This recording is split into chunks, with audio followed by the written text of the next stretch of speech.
Hi. Okay, today I'd like to talk about two patterns.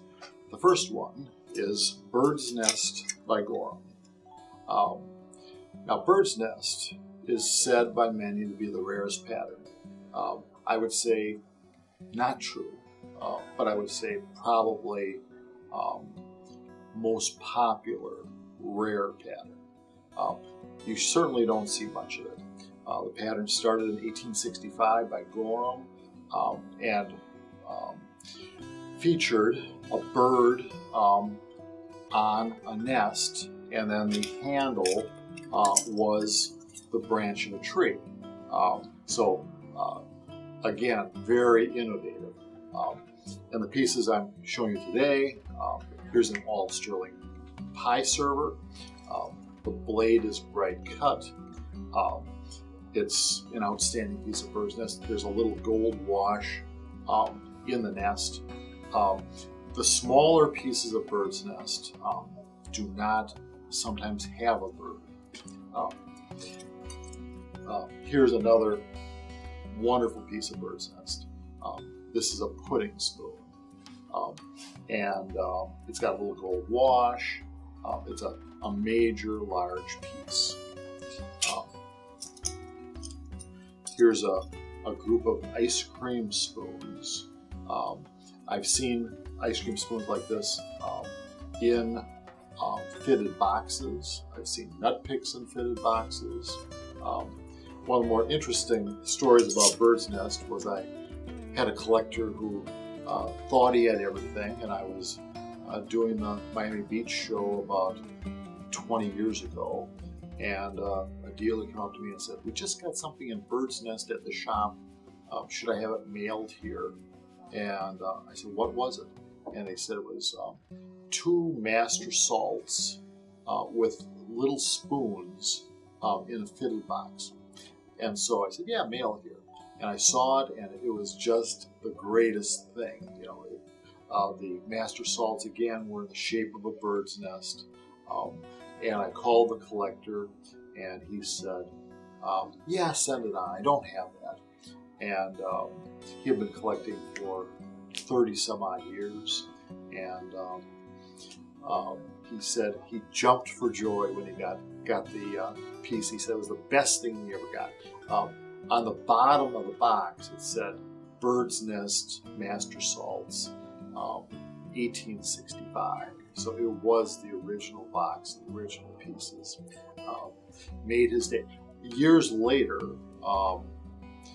Bill Hood asked me to, if I had any major bird's nest collectors, and I suggested this gentleman, and they featured his collection in Silver Magazine. Here is the last piece. It's a sugar spoon in Bird's Nest. Bird's Nest was not a full-line pattern in that it did not have knives or forks or salad forks.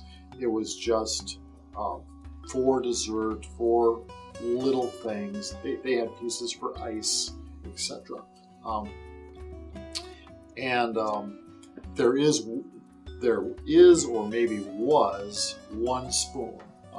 Gorham had on the wall of their factory all the various spoons and all the various patterns that they made, and they made one spoon in the pattern for their wall of patterns. So, but never made a set.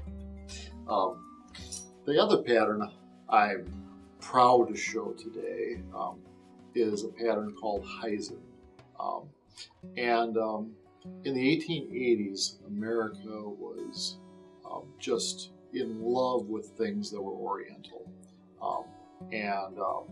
We copied their silver, we copied from their ceramics into silver. We looked at their books, and we copied the figures we saw there onto silver. In the beginning, that's all it was. It was just copies. And they weren't as good as the original. And so, why collect American silver if you could buy the real thing, buy something Oriental? But the interesting thing that happened was that they took these rather poor first efforts and improved on them. And they actually went beyond what these books and silver pieces had.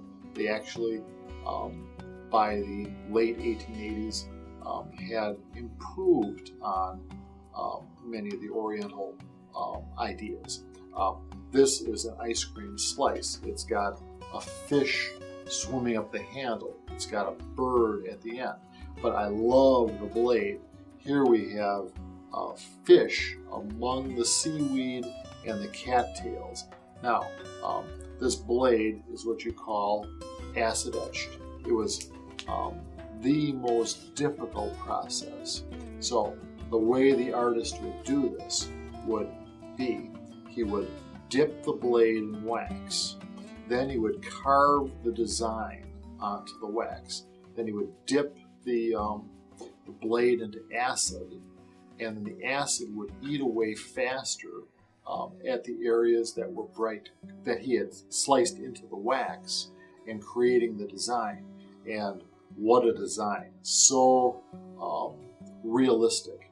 And then on the back, he also did a different design. He did crabs among the seaweed.